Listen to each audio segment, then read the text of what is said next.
আবারও আমরা আলোচনায় ফিরে আসলাম। আমাদের ওইসিডির যে ডেফিনেশন সেখানে আমরা ছিলাম, কর্পোরেট গভর্নেন্সের ডেফিনেশন।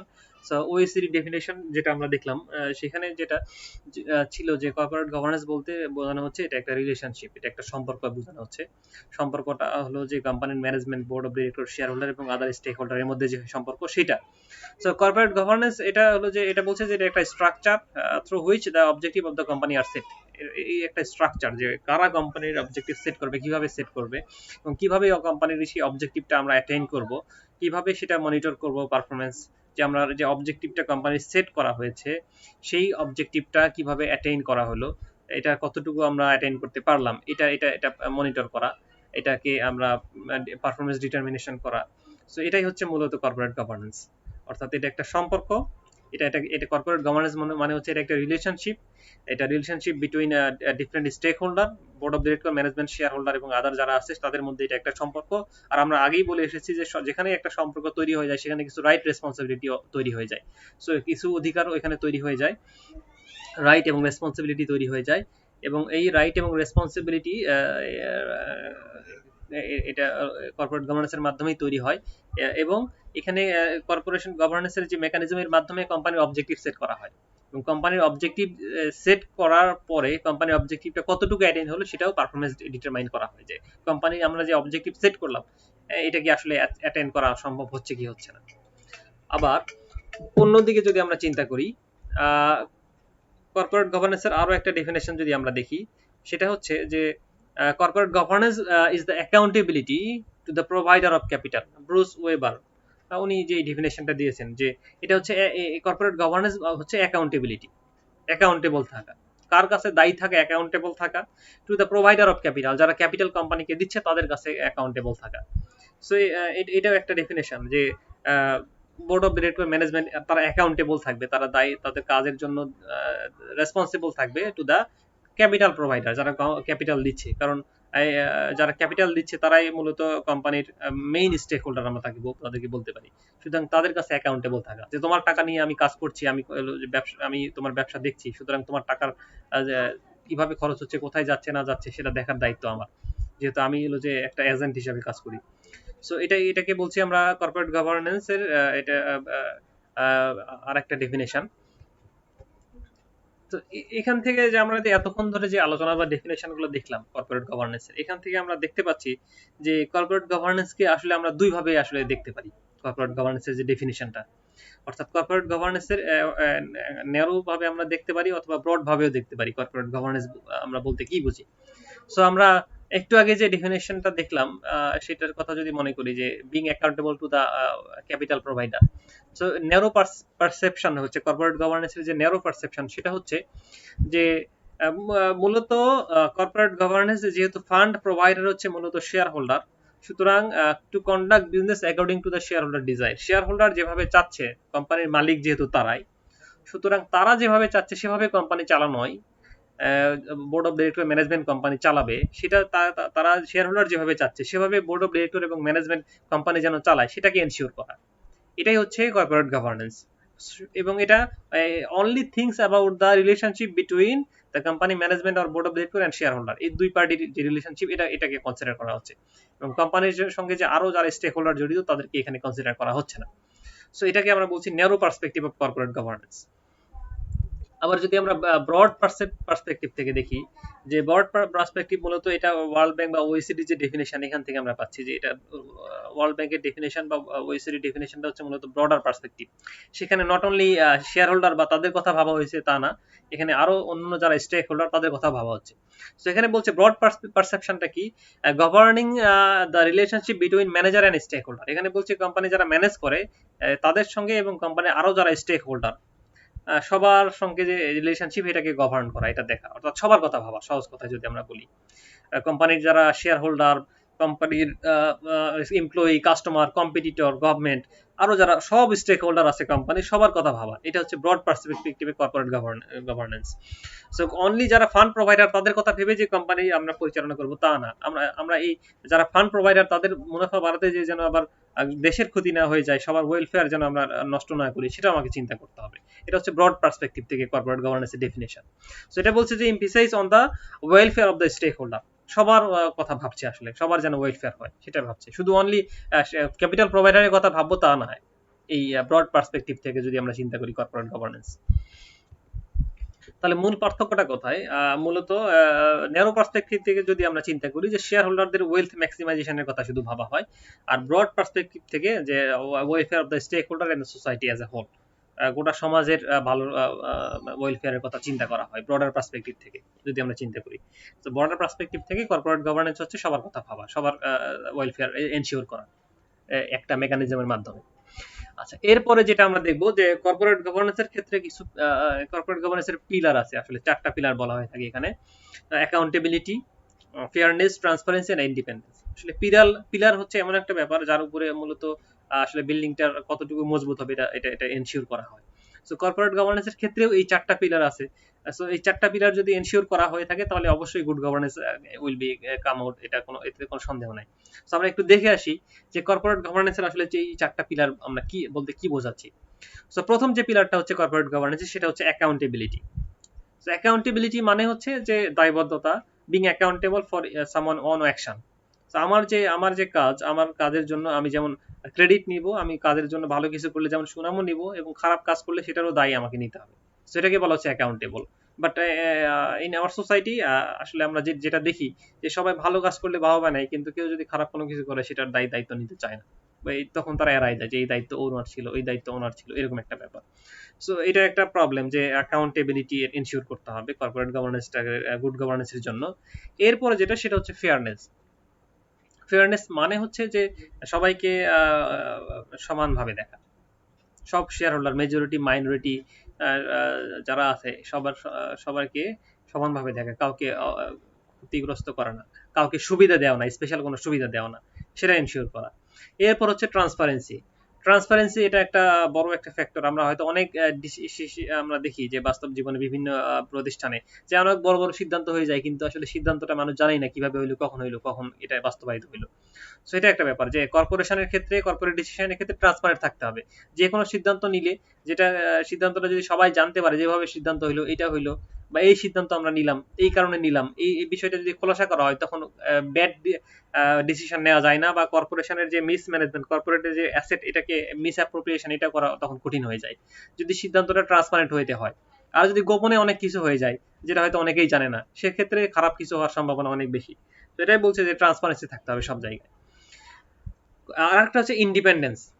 কর্পোরেশনের যে যারা বোর্ড অফ ডিরেক্টর, তারা যদি ইন্ডিপেন্ডেন্টলি কাজ করতে না পারে, সেখানে যদি ইন্ডিপেন্ডেন্স আমরা এনশিওর না করতে পারি, সবাই যদি ডিপেন্ডেন্ট হয়ে কাজ করে, তাহলে আসলে গুড গভর্নেন্স এনশিওর করা যায় না।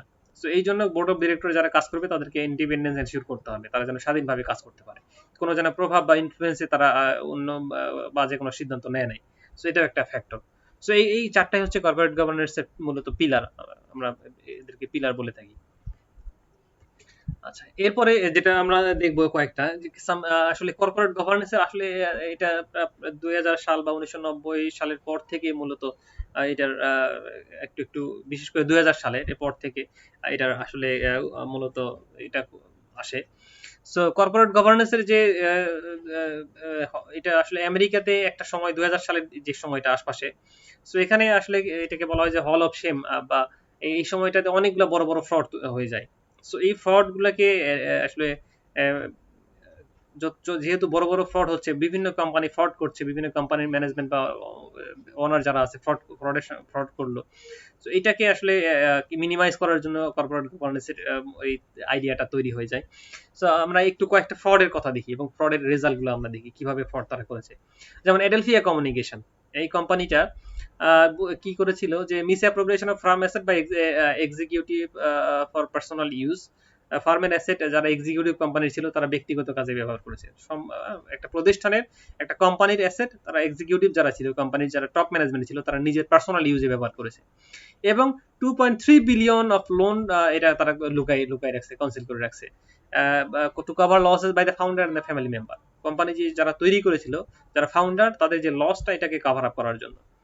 এবং এই যে একটা ফ্রড তৈরি করলো কোম্পানির এক্সিকিউটিভ যারা, এটা ফার্মের অ্যাসেটটাকে মিস অ্যাপ্রোপ্রিয়েট করলো, পার্সোনালি ইউজ করলো। সো এটার কারণে পরবর্তীতে এই কোম্পানিটা ডিক্লেয়ার টু ব্যাংকরাপসি, এটা দেউলিয়া ঘোষণা করা হয় 2002 সালে। এবং CEO and family member were charge with fraud, এবং সিইও এবং কোম্পানির যারা ফ্যামিলি মেম্বার ছিল তাদের ফ্রডের জন্য চার্জ করা হয়। আচ্ছা, এরপরে যেটা আমরা দেখি যে এনরনের কথা বলি, যে overstated income by intentionally understating liability, তারা দায় কম দেখাইছে এবং অন্য দিক থেকে ইনকাম আবার বাড়াই দেখাইছে ইচ্ছাকৃতভাবে। এবং অফ ব্যালেন্স শিট এন্টিটির মাধ্যমেও তারা এই ফ্রড করেছে। এবং inaccurately disclose the companies off balance sheet transaction, এটা অফ ব্যালেন্স শিট যে ট্রানজ্যাকশন এরা আসলে অ্যাকুরেটলি এটা ডিসক্লোজার দেয় নাই, ট্যাক্স ফাঁকি দিয়েছে। সো অনেক অ্যালিগেশন ছিল তাদের বিরুদ্ধে, এবং এই কারণে 2001 সালে এই কোম্পানিটাকেও ডিক্লেয়ার ব্যাংকরাপসি বা দেউলিয়া ঘোষণা করা হয়। এবং এটার কোম্পানির ফর্মার সিএফও এবং আদার যারা মানি লন্ডারিং সঙ্গে জড়িত ছিল, ফর্মার সিএফও এবং আদার কনভিক্টেড ফর মানি লন্ডারিং, আরও যারা ফর্মার সিইও ছিল এদের মানি লন্ডারিং এর কারণে এবং মেইল ফ্রডের কারণে এদেরকে কনভিক্টেড করা হয়। এরপরে যেটা হচ্ছে যে কোম্পানির অ্যাকাউন্টিং ফার্ম যারা ছিল, যারা অডিট করেছিল, তাদেরকে ডিসলিউশন করা হয়। আর্থার অ্যান্ডারসনের এই ধরনের অ্যাকাউন্টেন্ট ছিল, এবং আর্থার অ্যান্ডারসন এই অডিট ফার্মটাকেই আসলে বন্ধ করে দেওয়া হয় এত বড় একটা ফ্রডে সহায়তা করার জন্য। সো এর পরের যে ফ্রডটা আমরা দেখব সেটা হচ্ছে মাইক্রো স্ট্র্যাটেজি, এটা একটা কোম্পানি। সো এই কোম্পানিটা করেছিল যে মানে সফটওয়্যার সেলস এগ্রিমেন্ট সাইন করার পরেই তারা এটাকে আসলে রেভিনিউ হিসেবে দেখাই দিয়েছে, যেখানে তাদের সার্ভিস দেওয়াই হয় নাই তার আগে, অর্থাৎ আর্লি রেকগনিশন অফ রেভিনিউ আমরা যেটা বলতে পারি। জাস্ট এগ্রিমেন্ট সাইন হয়েছে, আমরা প্রোডাক্ট বা সার্ভিস দেই নাই, তার আগে রেভিনিউ দেখাচ্ছি আমরা তখনই। সো এই কারণে এটা 1998-99 সালে এদের রেভিনিউটাকে রিস্টেট করতে হয়, নতুন করে করতে হয়, কারণ সেই সময় তারা সার্ভিসে দেয় নাই, সুতরাং রেভিনিউ কেন হবে। অনেক সময় কোম্পানি ওভার স্টেট করতে চায় একটা পার্টিকুলার ইয়ারে তার রেভিনিউকে। সো এই কারণে দেখা যাচ্ছে যে আবার 1998-99 সালে যে এদের যে রেভিনিউটা ছিল সেটাকে আবার রিস্টেট করা হয় এবং কমায় দেওয়া হয় রেভিনিউ, এবং reduce by almost 66 million dollar এদের রেভিনিউ কমে যায় এর কারণে। সো এবং ফর্মার সিইও এবং CEO and CFO is fined $350,000। CEO এবং সিইও এবং সিওও এবং সিএফও, এই তিনজনকেই, যারা ফর্মার সিইও ছিল তাদেরকে $350,000 ফাইন করা হয়। সুতরাং এটা আসলে তারা রেভিনিউ আর্লি রেকগনিশন করেছিল, পরবর্তীতে যেটা ফিরে যে আবার রেভিনিউটাকে রেজিস্ট্রেট করে কমায় দেওয়া হয়েছে। সো এটা একটা ফ্রড ছিল সেই সময়টাতে 1998-99 সালে। সো টাইকো ইন্টারন্যাশনাল, এটা আমরা একটু দেখতে পারি। এই কোম্পানি কি misappropriation of 600 million by CEO and CEO for personal use, তারা ব্যক্তিগত ইউজের কারণে এটাকে মিসঅ্যাপ্রোপ্রিয়েট করেছে। $600 মিলিয়ন। এবং এখানে বলছে যে 3 former executive including CEO and general council arrested for the fraud, তাদেরকে অ্যারেস্ট করা হয়, charge with the payment of over 1 million in sales tax avoid করেছিল, সেক্ষেত্রেও তাকে চার্জ করা হয়। ওই কোম্পানির সিইও সেলস ট্যাক্স অ্যাভয়েড করেছিল, সো এই চার্জও তার উপর আনা হয়। সো এটা একটা ফ্রড ছিল। এরপরে ওয়ার্ল্ড কমের কথা আমরা জানি যে এটা হলো যে $1 বিলিয়ন মানে এক্সপেন্সটাকে তারা ক্যাপিটালাইজ করেছে। সো মূলত এক্সপেন্সকে ক্যাপিটালাইজ করা যায় না, আমরা জানি অ্যাকাউন্টিং এর যে প্রিন্সিপাল, অ্যাকাউন্টিং এর রুলস রেগুলেশন। সো অ্যাকাউন্টিং এর ফ্রেমওয়ার্ক আমাদেরকে বলে যে আমরা এক্সপেন্সকে ক্যাপিটালাইজ করতে পারি না। সো এখানে এই কোম্পানিটাকেও 2002 সালে ব্যাংকরাপ্ট ঘোষণা করা হয়, এবং former finance chief and finance accounting executive charge with the securities fraud, এবং তারা সিকিউরিটি ফ্রডের জন্য মানে এদেরকে চার্জ করা হয়। সুতরাং আমরা দেখতেছি যে 2000 সালের আশপাশে এই সময়টাতে আসলে অনেকগুলো ব্যাংক মানে এইরকম ঘটনা ঘটে, বিভিন্ন বড় মানে বড় বড় কোম্পানি তারা ফ্রডের সঙ্গে জড়িয়ে পড়ে। সো এরপর থেকেই আসলে এই সময়টাতে এইটা অ্যাড্রেস করার জন্য বিভিন্ন কমিটি তৈরি করে দেওয়া হয়, তারা বিভিন্ন রেকমেন্ডেশন দেয়, এবং কর্পোরেট গভর্নেন্সের মূল আইডিয়াটা এখানে আসে, সারবান-অক্সলে সক্স অ্যাক্ট যাকে আমরা বলি সেটা আসে। সো এই ব্যাপারগুলো তখন থেকে আসলে আসতে শুরু করে। আচ্ছা, এরপরে জেরক্স কোম্পানির কথা আছে যে এটা রেভিনিউ হলো যে ওভারস্টেট করেছিল, এবং আর্নিং 3 বিলিয়ন আর্নিং ইনফ্লেট করেছিল, এবং কোম্পানিকে এই কারণে $10 মিলিয়ন ফাইন করা হয়, এবং এই কোম্পানির ফিরে যে আবার তাদের যে আর্নিংটা এটাকে রিস্টেট করতে হয়। এবং কারেন্ট কেপিএমজির যে আমরা অডিট ফার্ম যেটা দেখি, ইন্টারন্যাশনাল অডিট ফার্ম, তাদেরকে সিকিউরিটি অ্যান্ড এক্সচেঞ্জ কমিশন মামলা করেছিল আসলে এই ফ্রডে থাকার কারণে। তো এখন যে বিষয়টা নিয়ে আমরা একটু দেখতে চাচ্ছি সেটা হচ্ছে যে need of corporate governance. Corporate গভর্নেন্সের তাহলে আমরা প্রয়োজনীয়তাটা কি, আমরা একটু কয়েকটা ফ্রডের কথা একটু দেখলাম একটু আগে। সো এই ফ্রড তো মূলত এই সব ফ্রডটা কিভাবে মিনিমাইজ করা যায়, এই প্রবলেমটাকে কিভাবে সলভ করা যায়, এর জন্য কর্পোরেট গভর্নেন্সের যে মানে সূচনাটা হয়ে থাকে আসলে 2000 সালের দিকে। তো তারপর আমরা একটু দেখি আরো কি কি কারণে নিড হচ্ছে কর্পোরেট গভর্নেন্সের। প্রথমত চেঞ্জিং দ্য ওনারশিপ স্ট্রাকচার। আমরা দেখে আসছি যে আগে ছিল সল প্রপ্রিয়টরশিপের একটা প্রাধান্য, কিন্তু এখন আসলে সেখান থেকে কোম্পানিতে চলে যাচ্ছে, আর কোম্পানি হয়ে গেলে ওনারশিপ এবং ম্যানেজমেন্ট আলাদা হয়ে যাচ্ছে। সুতরাং সেক্ষেত্রে একটা প্রবলেম তৈরি হয়ে যায়, যা আমরা দেখেছি যে ওনারশিপ এবং কন্ট্রোল আলাদা হয়ে গেলে তখন একটা প্রবলেম তৈরি হয়, এবং এটাকে ডিল করার জন্য কর্পোরেট গভর্নেন্স আনা আসলে আইডিয়াটা আসে বা এটার প্রয়োজনীয়তা দেখা দেয়। আচ্ছা, আরেকটা বলছে যে ইম্পর্টেন্স অফ সোশ্যাল রেসপন্সিবিলিটি। তো যেহেতু আমরা ব্রডার পার্সপেক্টিভ থেকে যদি দেখি, কর্পোরেট গভর্নেন্স মানে হচ্ছে সবার কথা ভাবা, সোসাইটির ওয়েলফেয়ারের কথা ভাবা। সো যেহেতু আমি হলো যে ইলিগালি ব্যবসা করব, ইলিগালি আমরা মানে কি বলবো, শুধু একটা পার্টির দেখবো তা না, সোসাইটি অ্যাজ এ হোল আমাকে দেখতে হয়। সুতরাং কর্পোরেট গভর্নেন্স এই ক্ষেত্রে অনেক মানে সহায়ক ভূমিকা পালন করে। এরপরে হচ্ছে যে গ্রোয়িং নাম্বার অফ স্ক্যাম, যেটা আমরা একটু আগে দেখে আসলাম যে বর্তমানে যেহেতু নট অনলি ইন আমেরিকার যে এক্সাম্পল দিলাম এইগুলোই যে না আছে শুধু তা না, আমাদের দেশে অনেক স্ক্যাম আছে। আমরা হলমার্কের কথা জানি, এবং অনেক আমরা হলো যে সোনালী ব্যাংকের দেখে আসছি যে অনেক কোটি কোটি টাকা লোন ডিফল্ট হয়ে যাচ্ছে। সো সেক্ষেত্রে যদি গুড গভর্নেন্স বা সেই এই ব্যাপারগুলো যদি আমরা ইনশিওর করতে পারতাম, তাহলে সেক্ষেত্রে হয়তো এই স্ক্যাম বা এই প্রবলেমগুলো আমরা মিনিমাইজ করতে পারতাম। সো যেহেতু স্ক্যাম বেড়ে যাচ্ছে, সুতরাং কর্পোরেট গভর্নেন্স বা গুড গভর্নেন্সের নিডটাও বেড়ে যাচ্ছে আস্তে আস্তে। এরপরে যেটা বলছি যে independence on the part of the share holder. বর্তমানে যে শেয়ার হোল্ডার যারা আছে মূলত আসলে এটা খুব একটা অ্যাক্টিভ না, আসলে তার খুব একটা আসলে সেও নাই তাদের। কারণ নর্মালি এজিএম এ তারা যায় যে হয়তো একটা সর্বোচ্চ একটা ভোট দিতে পারে, বা অনেকে এখন হয়তো এজিএম এও যাইতে চায় না। সো এরকম একটা ব্যাপার। সো শেয়ার হোল্ডারদের খুব একটা সে থাকে না, সুতরাং শেয়ার হোল্ডারদের যেহেতু যে খুব একটা বলারও থাকে না কিছু তেমন কিছু, সুতরাং সেক্ষেত্রে তাদের রাইটটা, তাদেরকে অধিকারটা, তাদের যে ফান্ডের যে প্রপার ইউটিলাইজেশন, এটা ইনশিওর করার জন্য কর্পোরেট গভর্নেন্সের প্রয়োজন। এরপরে যেটা বলছি যে huge increase in the top management compensation. তো টপ ম্যানেজমেন্টে যারা থাকে তাদের যেহেতু কম্পেনসেশন কিন্তু হিউজ, এখন এক একজন সিইও সেফও যারা থাকে তারা অন্তত অনেক কোম্পানি আছে 10 লাখ 20 লাখ 30 লাখ টাকা পর্যন্ত স্যালারি পেয়ে থাকে।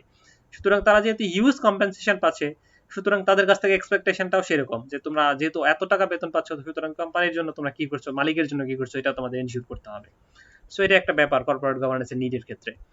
এরপরে যেটা হচ্ছে গ্লোবালাইজেশন, যেহেতু গ্লোবাল বিজনেস গ্লোবালাইজড হচ্ছে, এটা হলো যে এক দেশ থেকে ব্যবসা আরেক দেশে ছড়িয়ে যাচ্ছে, কোম্পানির আবির্ভাব হচ্ছে, অনেক কোম্পানি আসছে, বিদেশি কোম্পানি আসছে, দেশে আসছে। সুতরাং গুড গভর্নেন্স না থাকলে এখানে আসলে একটা দেশের জন্য ফাইন্যান্সিয়ালি অনেক প্রবলেম তৈরি করে। Bad company can have a adverse effect on economy. আচ্ছা, এরপরে টেক ওভার এন্ড মার্জার। একটা কোম্পানি আসলে গুড গভর্নেন্স থাকলে টেক ওভার এবং মার্জারের যে রিস্কটা, এটা থেকে অ্যাভয়েড করা যায়। অনেক খারাপ কোম্পানি দেখা যাচ্ছে যে ভালো কোম্পানি কিনে নিয়ে যাচ্ছে, এরকম হয়ে যায়। তো গুড গভর্নেন্স থাকলে এই টেক ওভার এবং মার্জারের যে আসলে এটা হলো যে মানে নর্মালি আমরা জানি যে খারাপ কোম্পানিকে কিনে নিতে পারে, তখন দেখা যাচ্ছে এক্সিস্টিং ম্যানেজমেন্টের একটা প্রেশার চলে আসে, তাদের চাকরি চলে যেতে পারে, কারণ তোমার আন্ডারে একটা কোম্পানি খারাপ কাজ করলো, সুতরাং তোমাকে আমি কোম্পানিকে কিনে আর ওই নতুন ওই ম্যানেজমেন্টকে রিপ্লেস করে দেওয়া হয়। সুতরাং ম্যানেজমেন্টের উপর একটা প্রেশার থাকে গুড গভর্নেন্সে। আচ্ছা, এরপরে মূলত যেটা লাস্ট পয়েন্ট সেটা হচ্ছে আমাদের দেশের বাংলাদেশের বিএসইসি যেটাকে আমরা বলি সিকিউরিটি অ্যান্ড এক্সচেঞ্জ কমিশন, সেটারও একটা রিকোয়ারমেন্ট আছে যে আমরা জানি, এটা আমরা দেখবো পরবর্তীতে, আমাদের সিকিউরিটি অ্যান্ড এক্সচেঞ্জ কমিশন থেকে বাংলাদেশ, যেটাকে আমরা Bangladesh security and exchange commission বলি, সেটাকে সেখান থেকে আসলে কর্পোরেট গভর্নেন্সের কিছু গাইডলাইন দেওয়া হয়েছে। সুতরাং যেহেতু এটা একটা গাইডলাইন, এটা সবাইকে ফলো করতেই হবে। সুতরাং এই আসলে এটাও একটা নিড অফ কর্পোরেট গভর্নেন্স আমরা বলতে পারি। সো যাই হোক, এতটুকুই ছিল আমাদের আজকের আলোচনা। সবাইকে ধন্যবাদ আমার সঙ্গে থাকার জন্য। আবার এরপর থেকে এর পরবর্তীতে আমরা যে বিষয়টি নিয়ে আলোচনা করব সেটি হচ্ছে কর্পোরেট গভর্নেন্সের গাইডলাইন, যেটা আমাদের দেশে আছে। সো আশা করি আমাদের এই ক্লাস থেকে অন্তত কর্পোরেট গভর্নেন্সটা কি এটা নিয়ে একটু হালকা আইডিয়া হয়েছে। এর পরবর্তীতে কর্পোরেট গভর্নেন্স গাইডলাইন যদি আমরা একটু দেখি, তাহলে হয়তো আরো বিস্তারিত আলোচনা আমরা বুঝতে পারবো যে কর্পোরেট গভর্নেন্সটা কি বা এটার কেন প্রয়োজনীয়তা আছে।